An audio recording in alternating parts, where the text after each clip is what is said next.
Assalamualaikum warahmatullahi wabarakatuh.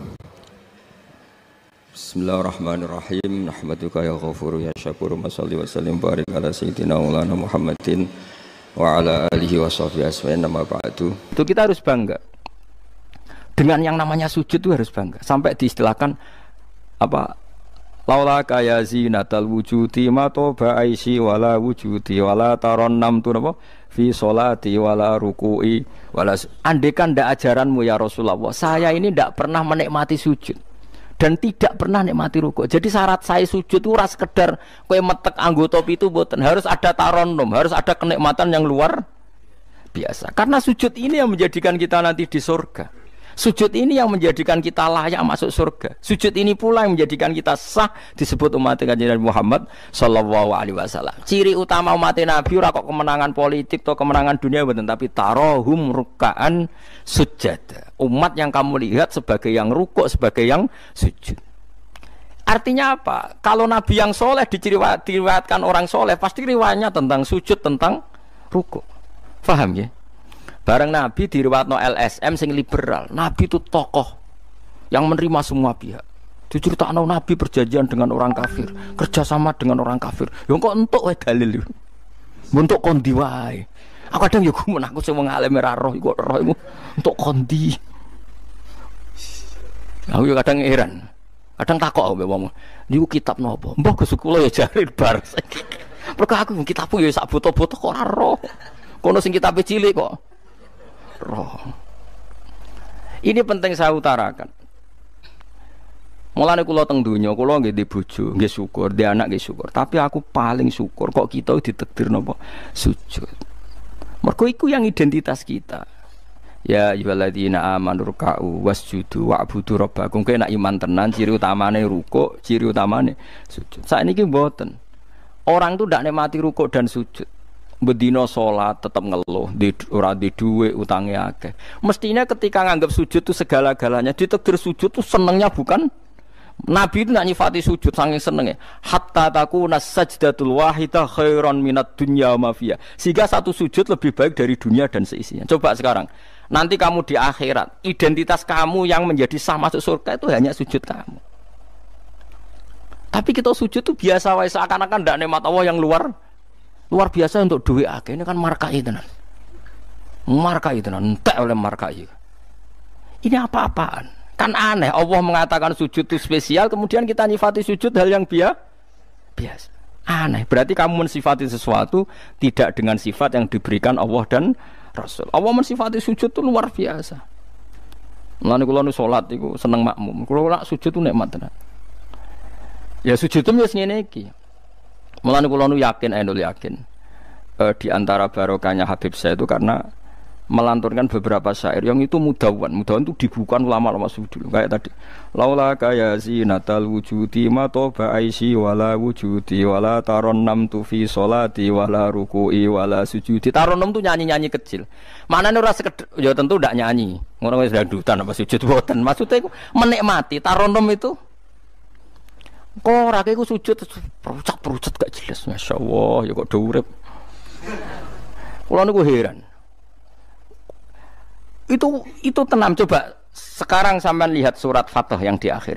Sifat umatnya Nabi itu apa coba? Tarohum ruk'an sujada. Orang-orang yang kalau kamu melihat aktivitasnya itu ruk'an, melakukan rukuk sujada.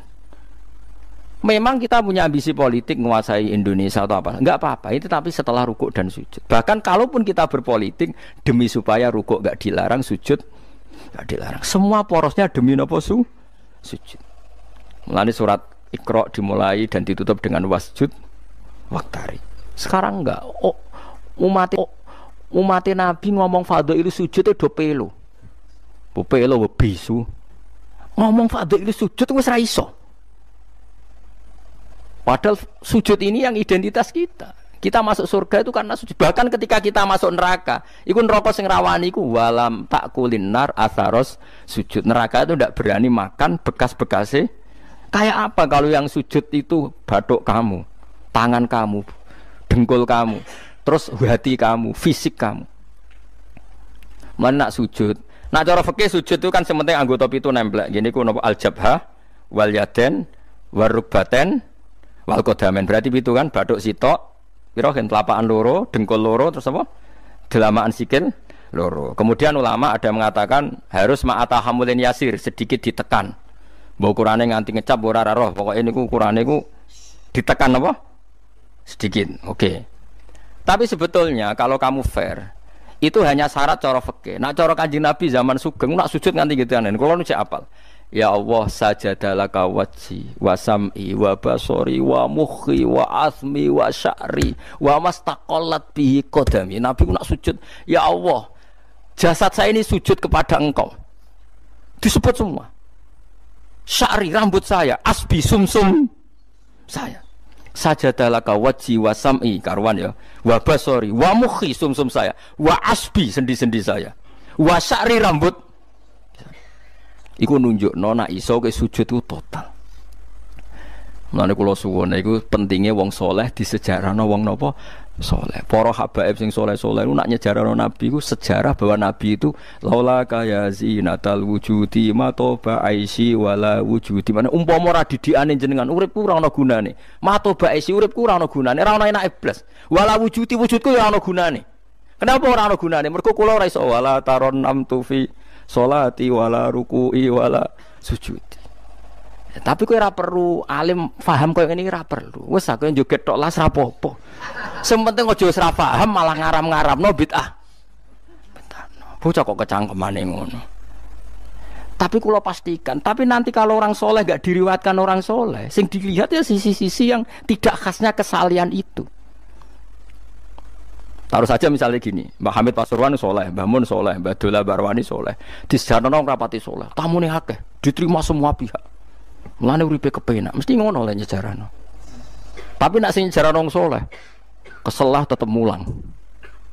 Wah alim iso maca kitab takrib, istiqomah maca ihya. Lah kula nak kenal Mbah Hamid, ning misanane Mbah kula. Santri-santrine sing soleh nyetan, Mbah Hamid wis ora tau karek iku salat tahajud, nak duha ning kene, senengane maca burda. Bapak kenangane senane dijak ning kamar dijak ngaji tafsir. Ya mesti seputar kesalehan. Diceritakno wong rapati soleh kebesaran. Pamune wae. Wong ngger wong rono pejabat yo. Sopo wae rono. Pokoke top. Top ku manane tamune. Akeh bar. Lah ngono ayo presiden, menteri, gubernur tamune akeh. Artis yo tamune. Akeh. Makanya kula kepengin nggih sejarahnya orang soleh itu orang soleh harus ikut ngomong biar tahu sejarah khasnya antar orang apa? Termasuk tadi nyifati Nabi itu laula kan apa ya zinatal wujudi matoba aisi wala wujudi wala taron namtu fi sholati wala ruku'i. Anakku lo Hasan tasbihah terus anakku lo sing cilik jenenge Milan niku kula kan ngapal lo sak nadzuman Imam Syafi'i. Padahal iki alit ya alhamdulillah do apal. Imam Syafi'i iku rumangsa Imam Syafi'i mu ahli fikih kok sampeyan niku mboten ndekne yo ahli tasawuf ahli hakikat. Niku nadzuman sing kula kan ngapal lo niku Imam Syafi'i niku laqad mananta ala qalbi bi ma'rifatin bi annaka wahudul ala'i wal qudusi wa ma taqallabtu min naumi wa fi sinati illa wa dzikruka bainan nafsi wan nafasi. Ya Allah, sungguh nikmat Engkau itu besar karena Engkau memberikan aku satu kenikmatan. Di mana kenikmatan itu saya tahu bahwa Engkau adalah dzul ala'i wal qudusi, zat pemberi nikmat dan yang suci. Wa ma taqallabtu min naumi wa fi sinati, kula niku turu ora tau molak-malik awakku. Ora tau molet corong Jawa. Illa wa dzikruka bainan nafsi wan nafsi, kecuali saya ingat Engkau di antara nafas-nafasku ini. Itu orang soleh meriwayatkan kesalian. Jadi wa ma taqallabtu min naumi wa fi sinati illa wa dzikruka bainan nafsi wan nafsi. Jadi tapi enggak, sekarang agama itu diceritakan orang-orang yang gila politik, gila kekuasaan. Kita harus kuat. Ya bagus, kita juga enggak ingin ngalami kayak Rohingya, paham ya? Makanya yang soleh-soleh pun jangan anti politik, goblok ya anti politik. Gobloknya tadi, kowe misalnya ramelok politik, sing kuasa orang-orang non muslim, tong fasik terus sholat dilarang, pengajian dilarang, kacau. Lho tenan, kula ketua partai-partai politik cara kan YouTube kula bukan piye-piye ana gunane. Tapi nak kon iman ra gelem bodonine bolak-balik. Tapi kita harus hormat piye-piye menjadikan Islam itu di Indonesia enggak dilarang-larang, enggak dikuyo-kuyo karena penguasanya adalah orang apa? Islam. Tapi bojo mbok imani teman-teman bodonine ya bolak-balik bos watake ora roh pokoke bangsa ngono. Makanya ini penting sekali. Makanya saya kemarin itu senang banget sampai surat Sajdah. Ngaji kita adalah ditakdir sampai surat apa? Sajdah. Di mana surat ini mengatakan innama yu'minu bi ayatina alladziina idza dzukiru biha kharru sujada. Orang-orang mukmin sejati adalah orang ketika dibacakan ayat Allah itu langsung napa? Sujud. Tentu sujud ini bisa sujud fisik kayak kita pas sholat, termasuk bisa sujud pikiran, sujud hati, sujud macam-macam. Mulane Kanjeng Nabi kadang-kadang nak sujud tuh ora kok muni subhana rabbiyal a'la tapi napa sajadalaka wajhi wa sam'i wa basari wa mukhi wa asbi wa sya'ri wa mastaqallat bihi qadam. Jadi rambut wis disebut karena rambut kita ini juga hidup. Wong iso modot, paham kan? Iso kriting barang. Kowe iku bali lho nek sujud mergo. Nabi ku pirsa sujude napa? Rambute. Paham ya? Tapi kita sujud itu ya Allah, meneh traweh sing ana sing 8 menit ngene aku gak tok. Iku hakikat ngawur. Mbok gedhingi ku kiai, mbok dukung apa-apaan. Tapi wong sing makome ngene iku nek iso iku dadi imam. Kok nate wonten cerita teng daerah kula wong saleh alim dadi imam. Imami Jumatan. Bareng sujud lali. Lho wali wong ngenteni itu lho diarani mati ra mati. Akhire muridé ndudul kok. Mbah sampun. Batal sak Jumatan. Semenjak itu dia mengundurkan diri dari imam nopo. Tapi kowe kan gak ngarah sujud nganti ngono. Mulane wong nak salat iku aja nganggo makome sinten? Wong khawas. Yen sak kula tiyang-tiyang nak saleh iku ngimami yo nganggo makom sing adna. Dindekno makome. Lah engko nak pas bengi-bengi tahajud nganggo makom kelas A. Sekali salat iku wis lali. Masyhur. Sampe tak critani salate Kanjeng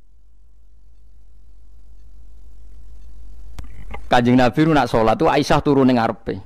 Ya matang-matang ngono ning ngarepe. Ayo Aisyah. Mulai bolak-balik matur. Nabi ku ora digon sholat kowe ku ora. Nek kowe kan digon sholat tapi ora tau sholat. Nabi ki sing digo sholat ya nggon turu niku nggon sare ku digo sholat. Aisyah ya sare teng mriku. Masyhur riwayat hadis iki kok. Jare Aisyah. Oh Nabi nak ngadeg suwe tak sembujuk sikilku tak jelonjorno. Mergo Nabi nak sujud apa nak ngadeg iku minimal 200 ayat. Kulhu mau pirang ayat? 200 saya. Ngono cek nangis. Fama marra min ayati adzabin illa sta'adza minhu wala marra bi ayati maghfiratin illa astaghfar wa ma marra bi ayati tasbihin illa sabbaha wala bi ayati tahmidin illa hamada wala bi ayati takbirin illa kabbara. Setiap lewat ayat tasbih dia baca tasbih. Setiap lewat ayat istighfar dia membaca. Jadi misalnya subbihisma rabbikal a'la subhanallah subhanaka ya Allah. Nggak pas maca ayat intu azibhum fa inna ibaduk ya Allah lakal hamdu wa lakal mulku ya Allah wa ma'fuan nangis. Dadi Aisyah ngerti paling suwe tak sodoro sikilku. Barangku ape sujud lagi sikilku tak tarik, tak pengkeretno. Mulane jare ka'annahu lam ya'rifna qattu. Nabi itu ketika ndak salat itu teman kita. Tapi nek wis salat seakan-akan ndak kenal kita. Sampai sahabat itu udah bingung mergo Nabi wis salat ning masjid. Sahabat nyun sewu sing sok kenal sok parek. Nabi itu ya talawan, wajahnya rubah kabeh. Karena hulam ya'rif Nabi itu ndak kenal kita kalau mau salat. Saking haibahnya mau sowan Allah Subhanahu wa taala. Tapi setelah salat baru Nabi happy. Dan Nabi itu rindu salat. Masyhur itu Nabi kalau banyak masalah itu sampai takok-takok Aisyah. Ya Aisyah Bilal kok gak rene-rene. Maksudnya qomat atau azan. Ketika Bilal teko, sopan ya Bilal, arifna bis salat, arifna bis salat. Masyhur. Arif ngekeki istirahat sira Bilal nak kita bis salat. Ayo Bilal aku nang istirahat no nganggo salat. Dadi Nabi yang roh donya sumpek. Iku istirahate iku salat. Mulane disebut wa qurratu aini fis salat. Tenange atiku. Nah kok terus di umat ayame di dhuwit iki umat apa? Ya umat sing kumat. Ya siku jawabane. Umat sing kumat. Lah ya meskipun kira iso nglakoni tapi tak critakno nek ke wong saleh iku disejarahno wong saleh ben ijek sambung. Dan saiki Rasulullah itu sayyidus sholihin. Sayyidus sholihin sing diceritakno Quran sifate umat iku tarahum ruk'an sujud. Saiki umat sifate tarahum yatlubunal mal wa yatlubuna kadza wa kadza yatlubunal jah wa riyasah. Jadi sok ben cara umpama Quran kok iso dikarang sifatemu ora tarahum ruk'an sujada sifat umatnya ngalor ngidul golek duit. Kowe seneng disifati ngono? Gak seneng. Dan kalau suwun ngaji surat Sajdah niki Kula umpama pantes nuntut Pak Rumanto tak nyembelih sapi. Mergo syukuran surat napa sujud. Tapi kok kowe syukur perkara mangan sapi ku ya elek. Mulane ra usah. Wong ngaji kok syukur perkara nyembelih apa? Sapi. Mulane ra usah. Kula nu khatam hikam pe disyukuri. Nganti saiki ora disyukuri. Pangeran yo bener ra disyukuri. Ben syukure mergo khatam hitam ora perkara nyembelih sapi. Tapi insyaallah kuat asline kuat. Bangune ra kuat sak menaki urunan 5.000 cukup. Golekno sapi kuru ampun. So sapi sing wis kesemper. Tapi kula suwun ya mulane kula suwun aja geman mengabaikan sejarah versi wong soleh. Termasuk versi dia tiang-tiang soleh. Cek saking kalangan habaib, cek sing kalangan ulama. Pokoknya tiang-tiang napa soleh itu khas. Cara seneng Nabi itu khas. Kowe iso nyifati Nabi kayak tadi. Laula kaya zinatal wujudi ma to ba'isi wala wujudi wala taron namtu fi sholati. Jajal Kanjeng Nabi versi wong-wong politikus malah diseru. Nabi itu pemersatu pan Arabik. Dulu Arab itu gini-gini, setelah ada Nabi, iku yo sifatnya Nabi, tapi gue apa, bu omah ngomong no, gue sujud era iso kok ngomong dok dinti. Pertama Iqra turun ya wasjud. Iku variasi-variasi setelah ada kekuatan politik, ono variasi-variasi sifat-sifat Nabi yang datang kemudian, tapi sifat permanennya ya wasjud waktar. Paham maksudnya? Paham tenan toh? Paham ya alhamdulillah. Soalnya nak sing ora paham ya bebo paham. Ben nyenengno guru. Nyenengno guru ku ibadah. Pokoke eling-eling surat Fatah ya sing akhir napa? Tarahum rukaan sujud. Walahum lan ora ana te wong akeh yung dzuruna dikeki tempo sapa wong akeh. Yumhaluna tegese dikeki tempo sapa wong akeh li taubatin krana tobat au ma'diratin utawa ngekeki alasan. Fa'arid mongko mengo sira anhum sanging kufar wan tadzir lan ngenteni sira misale inzalal adzab ing turune siksa bimiklan kufar innahum satana wong kafir ya muntadziruna ngenteni sapa wong kafir bika ing sira wong kafir ngenteni misale hadis samautin ing terjadine kematian atau anyare kematian auqatin utawa terjadine pembunuhan. Bismillahirrahmanirrahim. Afaman kana mu'minan kaman kana fasiqo. Afaman kana mu'minan kaman kana fasiqal la yastawun. Ammal ladzina amanu wa 'amilus solihati falahum jannatul ma'wa nuzulam bima kanu ya'malun. Wa ammal ladzina fasaqu fama'wahumun nar. Kullama aradu ay yakhruju minha u'idu fiha wa qila lahum dzuqu 'adzaban nar. Zuku azaban naril ladzi kuntum bihi tukadzibun. Afaman kana, afaman ana ta utahi wong. Wong sapa wae, kana kang ana sapa man. Ana iku mukminan, iku wong sing mukmin, sing percaya kebenerane Allah lan Rasul. Iku kaman kaya dene wong kana kang ana sapa man iku fasikon, iku wong sing fasik utawa wong sing kafir. Wa baleni malih. Afaman ana ta te wong kana kang ana sapa man iku mukminan mukmin. Manane mukmin ku benerno apa sing digawa Allah lan Rasul. Iku kaman kaya dene wong kana kang ana sapa man iku fasikon iku fasik utawi kafir. La yastawun, ora padha sapa wong mukmin lan wong fasik. Ail mukminuna tekse pira-pira mukmin wal fasikuna lan pira-pira fasik. Ammal ladzina amanu anapun te wong sing iman wa amilu lan nglakoni sapa alladzina as-solihati ing pira-pira ngamal saleh. Wong iman lan nglakoni amal saleh falahu mongko iku berhak, mongko iku keduwe alladzina amanu jannatul ma'wa te entuk swarga kang dadi panggonane utawa swarga-swarga kang dadi nggon panggonane. Nuzulan tur hale tumurun. Hale dadi sogatan, hale dadi penghormatan. Huwa te maknane nuzul ku ma perkara yu adu kang den sogatna apa ma kang disuguhna apa ma lidhofi krana tamu. Bima sebab perkara kanu kang ana sapa ngake ya malu nang nglakoni sapa ngake. Wa ammal ladzina anapun te wong akeh fasaku kang padha fasik sapa ladzina. Fasik ku maknane fasik. Teng mriki fasik bil kufri fasake kelawan kafiran.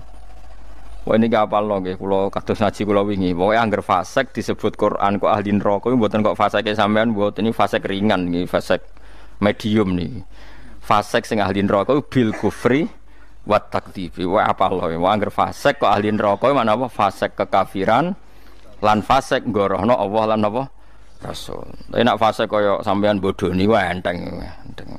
Dak kok teras swarga ijek mlebu. Dak kok pager-pager terus napa? Mlebu nggih araf nggih kecantol-cantol mungkin. Mbok jongkrono sithik mun nduk swarga ngono. Oh, angger fasik jelas. Mulane kula wingi ngotot. Ciri khas ahli sunnah niku darani ahli neraka iku kafir. Napa? Mulane mriki fasaku napa bil kufri wat takdzibi. Fasake kelan nglakoni kekafiran lan gorono Allah. Kowe kafir to ora, Cek? Mboten. Kowe tau gorono Allah Rasul. Nak bodoni kanca? Bolak-balik lah. Iku urung kafir wenteng. Mergo yo kene tau dibodoni padha wae kan wales-walesan ngono napa? Sesama saling bodoni ya. Gak usah saling napa dendam. Fasaku bil kufri kelan kekafiran. Jadi ngeten nggih kula terangno nggih masalah madzhab ahli sunnah nggih. Sampeyan kok aja terjebak training aswaja terus. Aswaja trainingnya pokoknya kadang tahlil ahli sunnah atau mboten enten ngoten kaidah ngoten. Sing ngeten kaidah ini tadi, apakah mukmin yang melakukan dosa besar itu kafir apa ndak? Jadi ciri khas ahli sunnah dan ndak itu perdebatannya napa? Mukmin sing murtakibul kabira napa? Mukmin sing murtakibul kabira. Orang mukmin yang melakukan dosa besar itu menjadi kafir apa ndak? Ahli sunnah berpendapat tidak menjadi kafir. Sementara yang khawarij yang lain berpendapat menjadi kafir. Nah, Imam Suyuti, Imam Ghazali, Imam Syafi'i semua itu ahli sunnah. Sehingga kalau ada orang kok ahli neraka niku mesti maksiate iku bil kufri wa takdzibi. Alasane Imam Syafi'i sak bala-balane niku sak ulama sak kancane niku wong nak wis kadung bener diridani Allah. Niku sifate ora kok ora tau salah. Kula baleni malih nggih. Wong nak wis bener diridani Allah, niku sifate ora kok gak tau salah iku ora. Nek Allah seneng kowe, iku statusem wong-wong sing liyukaffirallahu anhum aswa allazi amilu. Engko amal elek ndelalah didadekno di sepuro sinten? Allah. Carane piye ya? Carane nggawe poin. Misale ngaten, sampean ngobet wek cawe wedok. Cawe wedok seneng banget kowe. Sementing ke komitmen aja zina. Tapi sampean aja takok kula, berarti SMS-an angsal Gus. Jawel angsal yo aja takok ngono. Tapi nak kowe kasil jawel tok ra zina ku insyaallah barokah ngedohi dosa gedhe sing cilik di sepuro. Tapi aja muni halal. Yo aja muni halal, yo aja lakoni nek iso. Cuma iki cerita. Ana wong seneng cawe wedok banget. Tapi dia ini sukses ninggalno napa? Zina. Tapi ora sukses ninggalo jawil utawa SMS-an misale. Tapi kok jumni halal lho ya. Wong kula ora muni halal kok mbok riwayatno halal. Niki rak ngaji ilmu. Mergo di antara jatah di sepuro iku apa alladzina napa mboten niku intastanibu kaba'ira matun hauna anhu iku nukafir angkum sayiatikum. Nak kowe sukses ngilangi sing gedhe insyaallah muga-muga sing cilik iku di sepuro. Misale kula gubething ruhin, maksimale kan mateni. Mata ini kan dosa gede tak hindari, mau ngenyek tok bocah kriting ndek. Lah iku yen yo dosa ngomentari ngono iku kan. Tapi luwe apik timbang gedeng diimplementasekno membunuh. Jadi misalnya gedeng wong, opsi tertinggi kan mata ini. Misalnya gak mata ini bacok sikile atau bacok tangane kan berat. Wah iki ditinggalo kabeh mau karek ngrasani gremeng nyek. Lah iku lumayan. Senajan to ngrasani ya tetep dosa, tapi lumayan. Mulane kiai-kiai rata-rata yang ngrasani mergo mangkel lu nek ora diomongno dadi udun. Nah, akhirnya ngrasani. Kiai-kiai anggere mbok tamoni critakno lawan politike, mesti ngrasani to ora? Ngrasani. Mergo nek dimpet ya dadi udun. Tapi ku luwih apik timbang mateni. Misalnya kula kiai yang jenis seperti ini. Roh metode wong seneng Quran lewat konser, lewat MTQ mesti ngritik. Bar wanita ora seneng nek ana MTQ dikritik. Ya ngrasani, tapi apik niate. Lah kok sing seneng MTQ ya ngrasani kiai-kiai sing kaya kula. Wah, wong kok gak gelem siar. Quran niku buta siar, wong Islam buta siar. Ya sak muni-munine lho pokoke. Iki kan ya rasan-rasanan. Sampai sementing gak santet-santetan ngono maksude. Lah iku disebut apa? Intajtanibu kaba'ira matun hauna anhu iku insyaallah nukafir angkum sayiatikum. Jika kamu sukses meninggalkan dosa-dosa besar, yang kecil insyaallah dimaafkan. Ini penting saya aturkan. Nah, kalau orang baik itu syaratnya tidak pernah dosa, berarti sekali dosa dia jadi kafir. Ini masalah bagi ahli sunnah. Nah, niki penting kula atur. Mergo critane ngeten nggih, wong nak bakate saleh, mabuke ning masjid. Bodoni yo santri, mergo dekne ora duwe kanca geng. Akhire korbane yo santri. Mergo dekne bodoni wong liya, wong abangan, preman ora kenal. Sing dikenali santri. Akhire korban bodoni yo. Ya kula kiai bodoni wong ya bolak-balik. Tapi kula ora tau sambat, pancen jatahe mun kadang-kadang kebodhon ku ya jatah. Sampeyan kula critani, zaman Nabi ku ana wong jenenge Abdullah. Niki hadis sahih teng Bukhari wonten, teng pundi-pundi wonten. Wa kana yulaqabu khimaron. Ndekne ku sampe nak ngundang kanca-kancane ku khimar. Wa kana yudhiku Rasulullah katsiron. Ndekne senengane guyokno Kanjeng Nabi. Kanjeng Nabi orang yang sering serius iku mergo mimpin perang macam-macam nak roh dolah iki guyu. Kancane ra ngundang dolah tapi napa? Iku nak mabuk ini masjid Kanjeng Nabi. Mboten trimo masjid mriki mboten. Masjid Kanjeng Nabi. Ngefly. Anggere takok, kowe wong fasik kok ora ning terminal tandalan ning masjid. Aku nak ora Nabi ku ngeluh. Tapi ojo minum gak ngregani Nabi. Aku tak ora minum yo ngeluh. Angel gak? Akhirnya singkat cerita, Nabi itu profesional, masih santri ini nak salah ditakzir. Takzirane Syaribul Khamri ku gak ada batasnya. Enggak ada ukurannya, memang di Quran enggak ada. Sehingga kadang Nabi yo jilid 20 kali, kadang 80 kali. Bil jaridi wan ni'al. Ini sing khusuk-khusuk ngrungokno hadis iki. Jarid niku napa? Apa gen pelepah napa? Kurma wan ni'al ku sandal. Dadi ana sahabat sing saleh-saleh ku ditabuki mbek sandal, kadang ambek. Tapi bariku yo ngono meneh. Nganti sing jilid ku bosen. Dadi cara ning Aceh polisi syariate nganti napa? Bosen. Singkat cerita ada sahabat yang ngomentari begini. Ya khimar, ya mal'un. Pokoknya di kue ku khimar, kue ku mal'un. Saya masih ingat betul tagnya itu. Kami ini mal'un, orang yang dilaknati Allah. Nabi duka.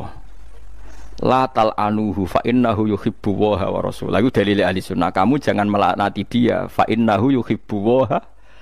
Orang ini meskipun peminum arak itu senang Allah dan Rasul. Saya masih ingat betul takbir yang ada di kitab Ihya. Takbirnya begini, falam yukhrijhu bil maksiati anil mahabbah. Nabi tidak mengeluarkan dia dengan melakukan maksiat dari status mencintai Allah dan Rasul. Sebab itu ahli sunnah sepakat, orang maksiat itu bukan kena sifat atau kena status dia memusuhi Allah dan maksiat itu gawan kita dhaif. Misalnya ngene, kowe ora cah wedok iku eling terus nganti 2 jam. Bareng Allahu Akbar takbir ra eling Allah. Terus berarti lu seneng cah wedok timbang Allah. Wong ambek Allah ora eling mbek cah wedok. Ora iso ngono, kowe seneng cah wedok iku gawan nafsu, yen gak bakat wali. Paham nggih? Akhire eling terus ra iso lali. Allah ora butuh mbok ilingi kowe ya ora keren diparingi lali kowe. Ini penting kula ngajekno. Kula baleni malih. Sama siapa takbirnya di Ihya di beberapa kitab ahli sunnah. Falam yukhrijhu bil maksiyah anil mahabbah. Orang ini tidak dihilangkan sifat mahabbahnya kepada Allah dan Rasul hanya karena apa maksiat. Karena maksiat itu gawan bodoh, gawan lali, gawan ngebet, gawan macam. Misalnya kayak dia anak papat, bojomu setia, katut rondo. Terus ana wong muni ngene, dadi yo katut rondo lali anak bojo, ora lali ora masalah. Cuma ora iso lali rondo, tapi ora lali anak bojo. Wong nyatane dhuwit jadi dibagi jatah anak ya ono jatahe. Cuma wong sing gedeng darani kowe iku lali anak. Ora lali mulai ditakoki jenenge anake ya jek ro. Kelas pirone ya jek. Cara ditakoki, "Lah kok ora mbok rabi wae, sungkan anakku." Lho jek ro ta ora? Ijek. Tapi ora iso lali rondo iku luwih anyar misale. Nah, yus ngono iku. Selama ini kamu kan ya begitu. Saiki ngene aku takok. Kowe nyebut dhuwit mbek Allah sedina akeh dia. Akeh dhuwit. Kerja ya demi dhuwit. Ngamuk bojo demi dhuwit. Bariku mbok tabung ning bank ono, ning plisiran lemari ono, ning ketu ono. Terhormate dhuwit di mana-mana ada yo eling, ning ketu yo eling, ning lemari yo eling. Bareng dhuwur pas pergi, lali aku jebule wis mentek wektune dhuwur. Terus kowe tak sip, wah berarti menuhankan uang. Enggak ada seperti ini. Apa iku wis pirsa nek kita iku dhaif, napa kita niku dhaif. Sehingga ahli sunnah mengatakan semua kesalahan itu ya kesalahan saja, tapi tidak menjadi kafir, tidak menjadi, bukan berarti kita tidak cinta Allah dan Rasul. Jadi wong mabuk, kunane kuno wong lani kiai ora oleh gedeng preman teman-teman. Kadang yo ono wong preman, tapi ra iso mungkiri seneng kiai. Lan cara kula ora masalah ono wong ra salat nekani konser selawatan, cara kula ora masalah. Ndekne nyatane seneng pas selawatan seneng. Nak menawa awal untuk hidayat. Nak ki fikih komentar, apa gunane nekani selawatan tapi ra salat.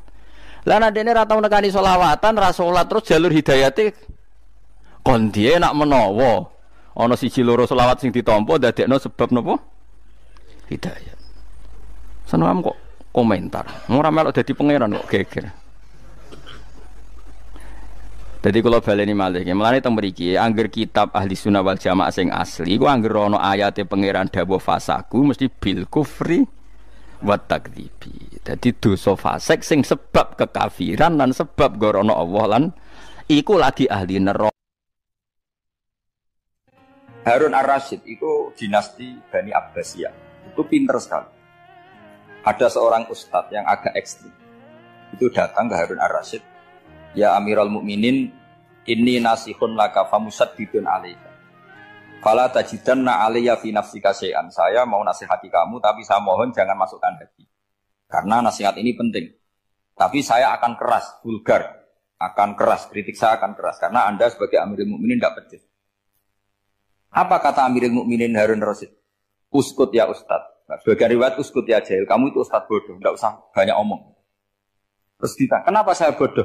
Terus dibacakan ayat faqula lahu qaulal layyina la'allahu yatadzakkaru aw yakhsha. Inna Allaha ta'ala qad arsala man huwa khairun minka ila man huwa syarrun minni. Wa ma'a dzalika qala ta'ala faqula lahu qaulal layyina. Allah pernah menugaskan seorang yang lebih baik ketimbang kamu, yaitu Musa dan Harun. Musa dan Harun adalah seorang nabi. Kepada orang yang lebih buruk ketimbang saya, yaitu Fir'aun. Itu saja etikanya faqula lahu qaulal layyina. Kamu kalau ngomong yang halus, yang baik, yang berperadaban, kok kamu sama saya mau kasar? Akhirnya ustadznya ternyata pinter kamu, ya pinter aku. Jadi semudah itu. Allah itu menugaskan orang yang lebih baik ketimbang kamu, yaitu Nabi Musa. Kepada orang yang lebih buruk ketimbang saya, yaitu Fir'aun. Itu saja ada etikanya. Kok kamu sama saya mau tambah etika? Mau main kasar hanya karena kamu merasa nasihat Anda benar? Jadi gampang sekali memahami Quran. Tapi lagi-lagi memang bagi ahlinya. Tapi ini saya bantu supaya sampean jadi ahli apa? Quran. Ada sekian problem dalam memahami Quran, terutama kalau lewat terjemah. Problem itu bisa gawat betul, memang bukan gawat-gawatan tapi gawat betul. Misalnya ada ayat begini dan terjemahnya pasti begini. Fa'ainama tuwallu fathamma wajhullah. Kamu menghadap mana saja, di arah manapun, di sana ada ridhonya. Itu kalau hanya pakai terjemah, tentu menjadikan kita sholat bisa menghadap ke timur, ke barat, ke utara, dan ke apa? Selatan. Saya cerita sedikit tentang asbabun nuzul. Memang tema sekarang tentang asbabun nuzul. Dulu Rasulullah SAW ketika di Mekah itu sholat menghadap Ka'bah. Tapi setelah pindah di Madinah, di mana Madinah itu ada komunitas Yahudi dan Nasrani, Rasulullah itu menghadap ke Baitul Maqdis. Kira-kira 16 bulan, 16 sampai 17 bulan. Semua riwayat itu kisarannya hanya 16 sampai berapa? 17 bulan. Sehingga orang Yahudi itu bilang begini, Muhammad ini baiklah, meskipun dia membawa agama baru, tapi kiblatnya masih ikut kita, masih baik kan. Setelah 16 bulan, Nabi diperintahkan Allah untuk menghadap ke Ka'bah. Fawal liwajhaka syatral masjidil haram. Maka orang Yahudi itu berontak. Berontaknya adalah kiblat mereka ditinggalkan. Cara berpikir orang Yahudi itu kiblat mereka ditinggal. Sehingga mereka bilang mawallahum an qiblatihim allati kanu 'alaiha. Apa yang menjadikan umat Islam berpaling dari kiblat Baitul Maqdis. Kemudian mereka provokatif betul. Ini perlu diperjelas. Provokatif.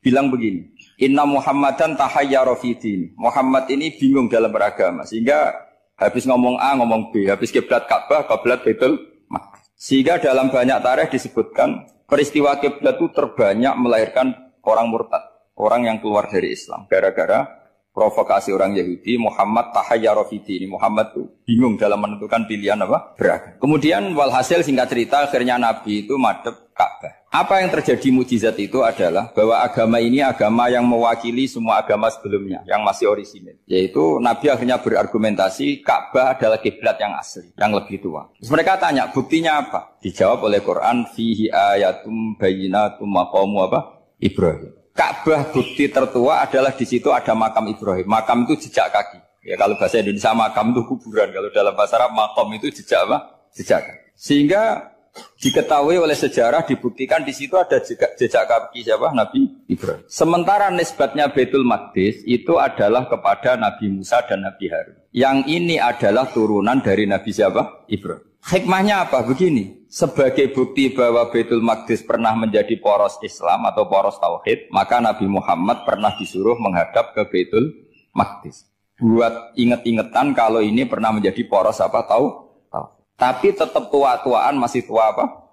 Nah, kenapa tua Ka'bah tadi? Karena Ibrahim adalah Abul Anbiya, bapak dari para. Dan di situ ada jejak kakinya. Fihi ayatum bayyinatum maqam. Bukti itu belum cukup. Dibuktikan lagi bahwa Ismail kecil itu hidupnya di Ka'bah. Kita tahu sa'i bainas Safa wal Marwah adalah karena Siti Hajar sedang mencari apa? Jadi ada bukti sekian, bukti empirik bahwa Ibrahim itu kiblatnya itu Ka'bah, bukan Baitul. Sehingga ada kata-kata fihi ayatum bayyinatum maqamu. Nah, tanpa ngerti asbabun nuzul, kamu akan mengartikan fa'i nama tuwal fasamma wajwa itu salah. Karena di situ kamu menghadap mana saja, maka di situ ada ridhonya Allah. Maka para ulama memberi catatan, maksudnya begini, kamu menghadap kemana saja, asal itu yang diperintahkan Allah, maka di situ ada ridhonya Allah. Harus seperti itu maknanya, disesuaikan dengan konteks asbabun nuzul. Tanpa seperti itu tidak bisa. Dan masih banyak lagi kepentingan tentang asbabun nuzul. Jadi problem sekarang adalah banyak mufassir yang hanya mengartikan dari terjemah. Itu bahaya sekali. Jika ada orang yang menikah secara mut'ah, itu kan mirip kayak transaksi zina. Mereka berdalil famastamta'tum bihi minhunna fa'atuhunna ujurahun. Perempuan yang sudah kamu nikmati, yang penting kamu bayar. Terjemahnya seperti itu. Karena ujur itu jamaknya ujroh. Itu fatal sekali. Padahal ayat itu begini, settingannya begini, setting siakul kalamnya atau asbabun nuzulnya begini.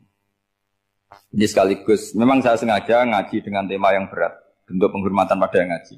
Kalau temanya ringan kan kayak TPQ. Begini asbabun nuzulnya begini.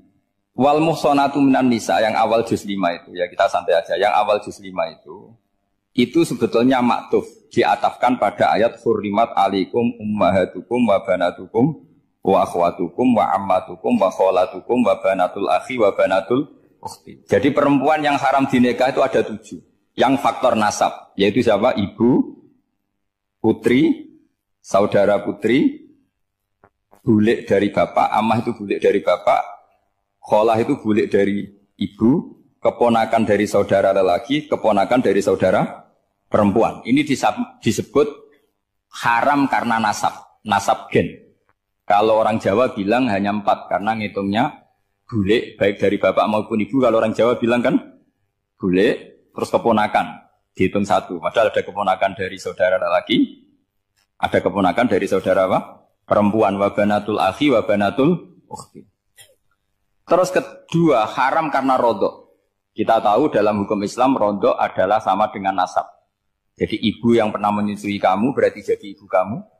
Dan saudara sepenyusuan berarti menjadi saudara kamu. Ini disebut wa ummahatukumul lati arda'nakum wa akhwatukum minar rodok. Terus ketiga haram karena musoharoh, karena besanan. Jadi pagi ini misalnya saya nikah dengan Sri, bilang qabil tu nikaha wa taswijaha bil maril makur. Setelah nikah dengan Sri ini otomatis ibunya dia menjadi mertua. Otomatis haram saya apa? Nikah. Ini namanya haram karena musoh. Atau kamu punya anak Zaid. Zaid pagi ini akad dengan Sri. Berarti Sri adalah menantu Anda. Otomatis haram bagi Anda. Itu namanya haram karena musoh. Karena bisanan. Itu yang disebut waroba apa haram-haram itu kan saat terus itu wa ummahatu nisaikum. Apa ibu dari istri-istri kamu. Memang ini agak jelimet, tapi memang syaratnya mufassir harus biasa jelimet. Jangan hanya nyari partai ayat-ayat untuk kepentingan partai. Wah itu ngeri. Kacau Quran dipakai kampanye. Terus itu berarti sudah 3 kan? Haram karena nasab, karena rodok, haram karena musuh. Terus yang keempat ini, haram yang bukan karena sebab pada seorang perempuan, tapi karena istri orang. Ini disebut wal muhsanatu minan nisa. Haram menikahi perempuan yang masih milik orang lain. Nah, orang lain yang menikahi ini, istilahnya Allah adalah lelaki yang menikahi perempuan ini adalah lelaki sing muhsinina ghairu musafihin, secara nikah yang sah. Nah, nikah yang sah itu begini dalam hukum fikih Islam. Saya nikah dengan Sri, kalau hanya akad, itu saya wajib bayar mahar hanya separuh. Jadi kalau saya janji bayar 1 miliar, berarti wajib bayar berapa? 500 juta. Kalau janjinya 100 juta, hanya bayar 50 juta. Itu yang wajib bil akdi. Nanti wajib sepenuhnya nunggu bil jima. Kalau sudah hubungan intim, baru wajib 100%. Jadi kalau ada di Jawa, nikah dengan seperangkat alat sholat, itu yang atasannya tok, itu wajib karena akad.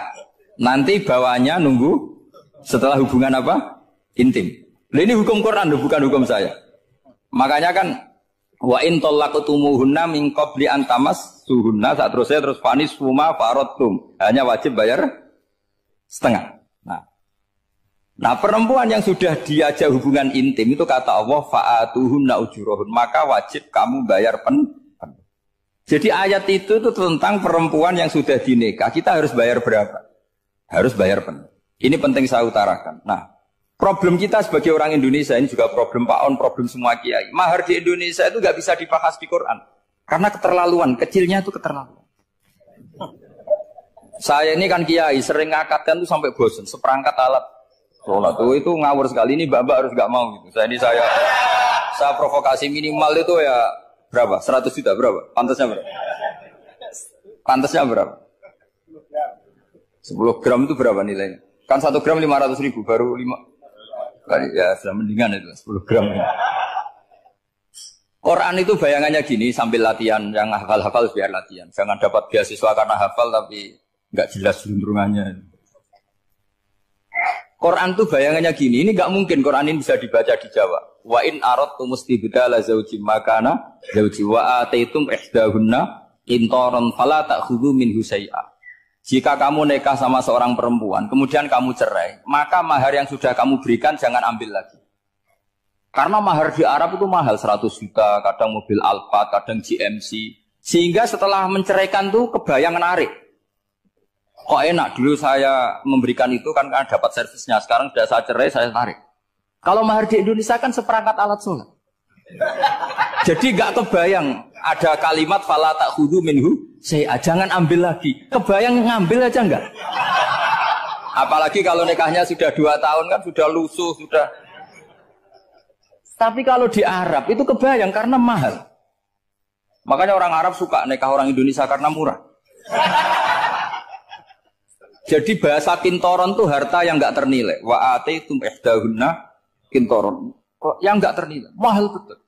Itu pernah saya hitung, ada yang mahar itu 400 juta, ya sekira segitu. Nah makanya setelah dicerai, Allah memperingatkan setelah kamu kasihkan, ya jangan minta lagi. Kenapa kepikiran minta? Karena jumlahnya besar. Kalau di Indonesia kepikiran nggak minta, ya? Nggak kepikiran, saking kecilnya.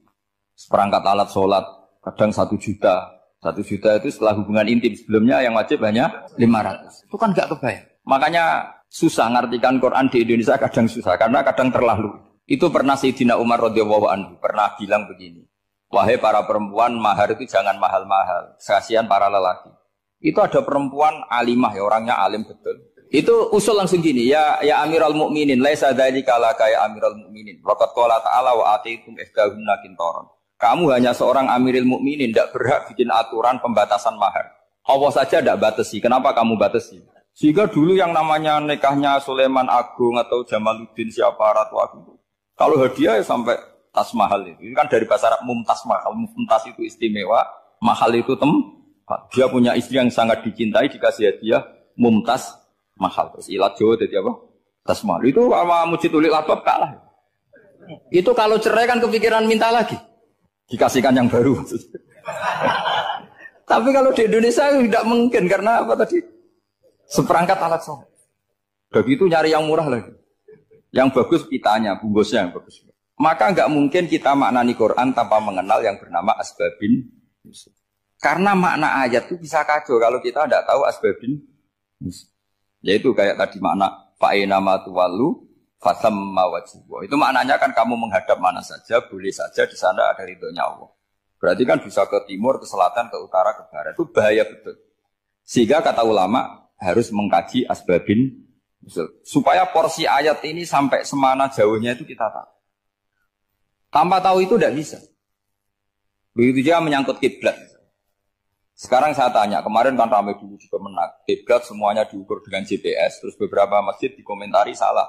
Karena diukur pakai apa? GPS. Kalau dalam bahasa falak disebut yaumarostil kiblat. Memang bisa diilmoni. Tapi pertanyaannya begini. Dari awal Allah ngendikan fawal liwajaka syatral masjidil haram. Kamu yang penting sholat itu menghadap masjid. Masjid itu ya bangunan.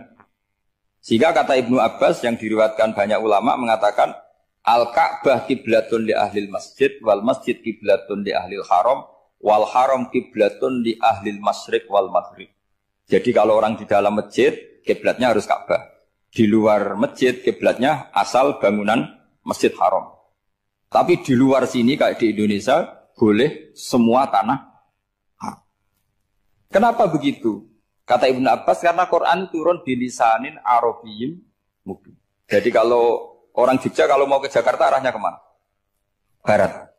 Itu sebetulnya ketika Anda ke barat itu persis Jakarta apa bisa saja pasnya itu Pangandaran. Tapi orang itu akan bilang kalau ke barat ya ke Jakarta. Meskipun presisi Anda tepatnya di Pangandaran. Nah kiblat seperti itu asal orang menghadap ke barat itu orang sudah bilang ke nggak usah sedetail misalnya harus pas Ka'bah. Saya pernah debat sama tim ahli Kemenang. Nggak bisa Gus, sekarang ada GPS harus tepat Ka'bah. Terus saya bilang gini, kalau teori Anda benar, berarti semua masjid luasnya maksimal 16 meter. Ka'bah itu luasnya hanya 16 meter. Berarti Masjid Ulil Albab yang pojok sana sama pojok sana, kira-kira itu ya sudah tidak kena Ka'bah. Kalau harus tepat, Ka'bah itu kan diameternya hanya 16. 16 sampai 18 kalau nggak salah. Berarti semua masjid kalau ingin tepat Ka'bah harus pas 16. Kalau terlalu luas pilihannya harus cekung. Kan jadi aneh.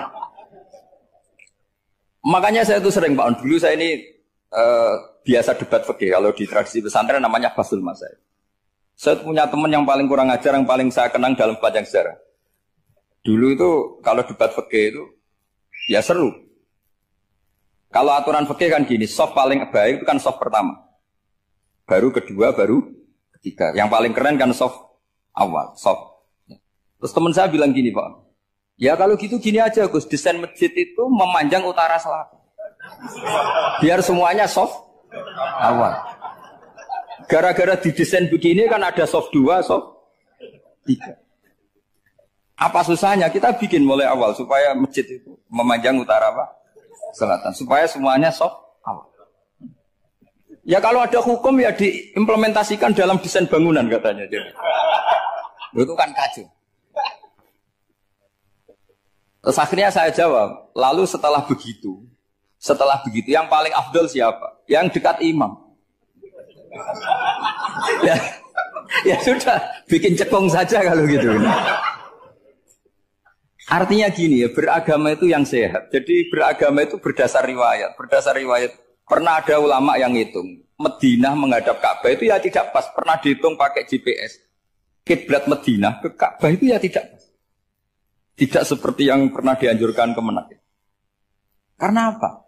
Agama ini ngikuti bilisanin Arabiyyin mungkin. Seperti jenengan gini. Semua ini istilahnya apa? Menghadap Gus Bah. Padahal ada yang agak sana, agak sana. Semuanya ngaji sama siapa Gus? Ya sudah. Istilahnya bertatap muka. Memangnya kita benturan. Ini bahasa. Jadi seperti ini semua namanya apa? Berhadap. Padahal ada yang agak samping, agak samping. Ka'bah juga gitu. Sebenarnya tidak se-ekstrim yang dibayangkan orang-orang. Cuma kalau bisa tepat, ya kita harus tepat. Tapi tetap saja tidak perlu 16 apa? Meter. Nah, fa'aina ma tuwallu fatamma wajhuhu itu artinya menghadap. Menghadap itu menghadap arah. Makanya Allah tidak dawuh fawal liwajhaka nahwal Ka'bah, tapi fawal liwajhaka syatrul Masjidil Haram. Jadi ini penting saya utarakan supaya kita familiar dengan istilah-istilah Quran.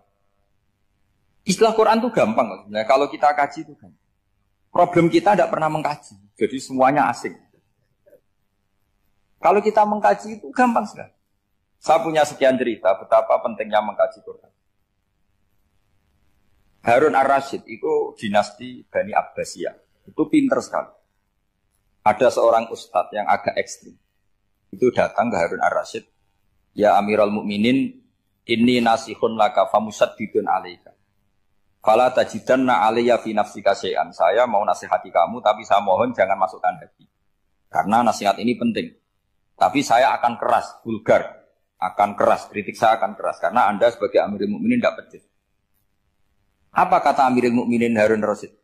Uskut ya Ustadz. Sebagai riwayat uskut ya jahil. Kamu itu Ustadz bodoh, tidak usah banyak omong. Terus ditanya, kenapa saya bodoh? Terus dibacakan ayat faqula lahu qaulal layyina la'allahu yatadzakkaru aw yakhsha. Inna Allaha ta'ala qad arsala man huwa khairun minka ila man huwa syarrun minni. Wa ma'a dzalika qala ta'ala faqula lahu qaulal layyina. Allah pernah menugaskan seorang yang lebih baik ketimbang kamu, yaitu Musa dan Harun. Musa dan Harun adalah seorang nabi. Kepada orang yang lebih buruk ketimbang saya, yaitu Fir'aun. Itu saja etikanya faqula lahu qaulal layyina. Kamu kalau ngomong yang halus, yang baik, yang berperadaban, kok kamu sama saya mau kasar? Akhirnya ustadznya ternyata pinter kamu, yes pinter aku. Jadi semudah itu. Allah itu menugaskan orang yang lebih baik ketimbang kamu, yaitu Nabi Musa. Kepada orang yang lebih buruk ketimbang saya, yaitu Fir'aun. Itu saja ada etikanya. Kok kamu sama saya mau tambah etika? Mau main kasar hanya karena kamu merasa nasihat Anda benar? Jadi gampang sekali memahami Quran.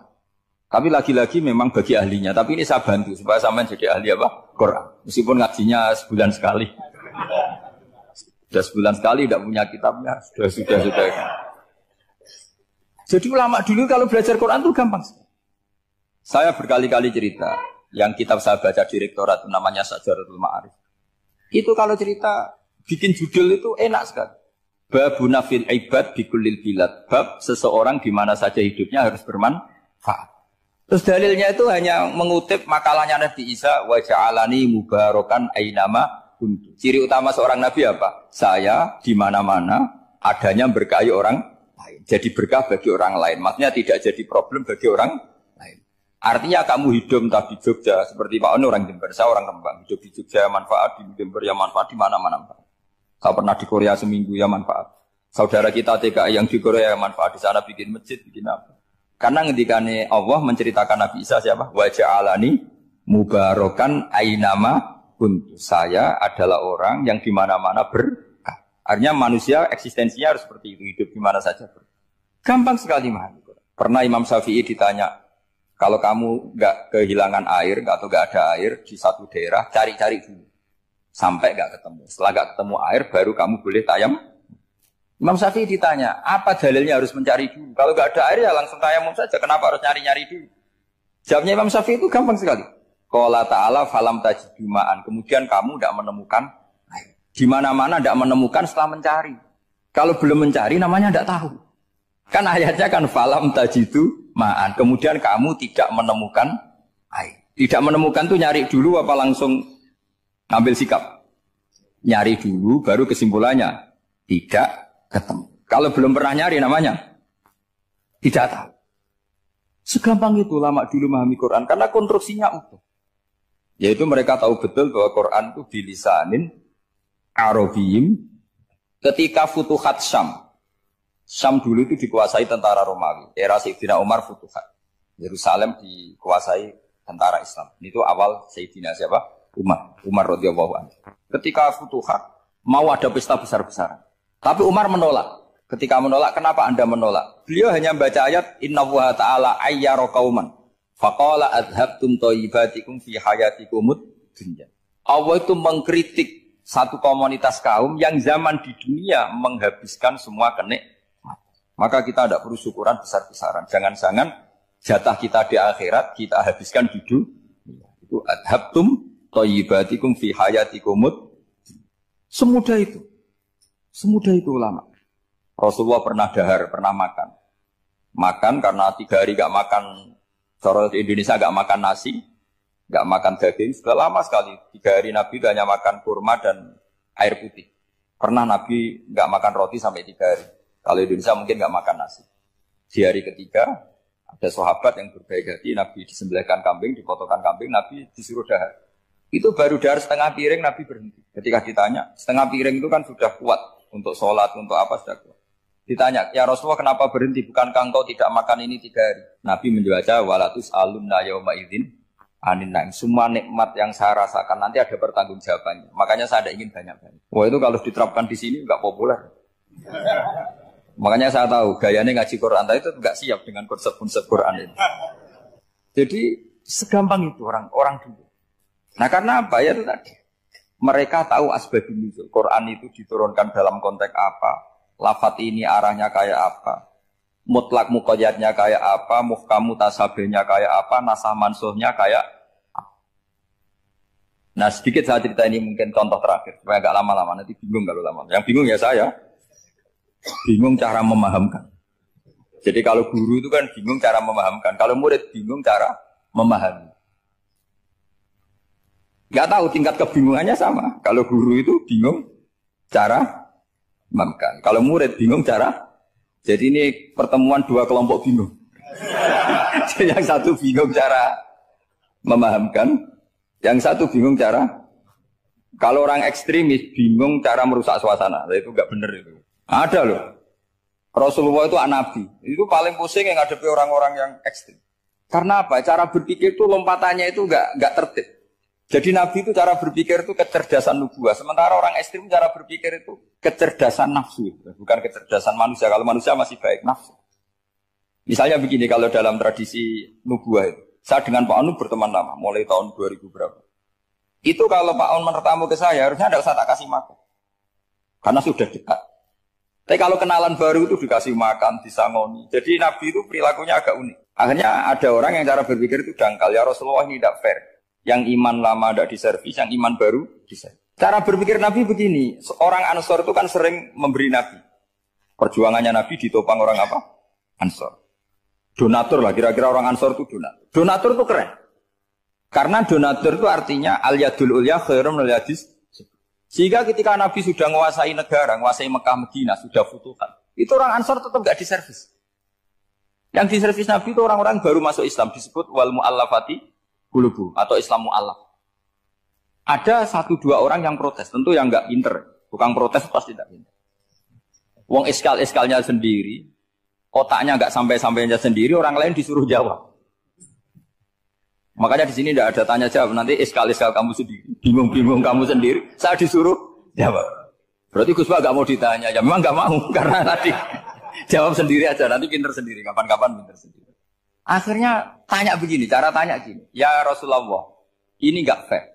Orang sudah Islam lama setelah negara terbuka milik Anda. Setelah kita menang. Setelah kita menguasai negara. Enggak kamu servis. Sementara yang baru Islam kamu. Nabi itu bertanya senyum-senyum. Relax saja. Lama-lama. Tambah ekstrim pertanyaan. Kata Umar, ya Rasulullah saya beri izin untuk membunuh orang ini. Umar itu pikirannya karena mangkel Nabi. Nabi jangan. Kalau kamu bunuh, nanti apa kata orang banyak? Inna Muhammad dan yatul ashabah. Dikira Muhammad membunuh sahabatnya sendiri. Nabi masih mendengar. Komplainnya masih mendengar. Lama-lama Nabi memberi penjelasan. Kamu ini orang Ansor. Kamu biasa memberi saya, memberi dana perjuangan. Memberi itu hebat. Saya tidak ingin menurunkan grade Anda, grade sebagai pemberi, berarti kelasnya elit, sekarang menjadi penerima. Itu tidak bagus. Itu betapa Rasul ini namanya kecerdasan nubuah. Kalau orang biasa memberi, biar memberi saja. Supaya dia tetap heroik, tetap patriotik, tetap keren, karena mentalnya pemberi. Jangan sampai dari mental memberi, kemudian mentalnya peminta. Jadi kalau Pak On jadi tim suksesnya Pak Jokowi, dia tidak minta-minta. Kalau dulu kampanye, ya kampanye saja. Biar memberi terus gak pernah minta. Meskipun akhirnya ya gelong. Tapi Nabi dulu tidak gitu. Jadi orang Ansor itu gak pernah diservis. Padahal jasanya kayak gitu. Supaya kelasnya tetap kelas elit. Yaitu pemberi, penanggung jawab.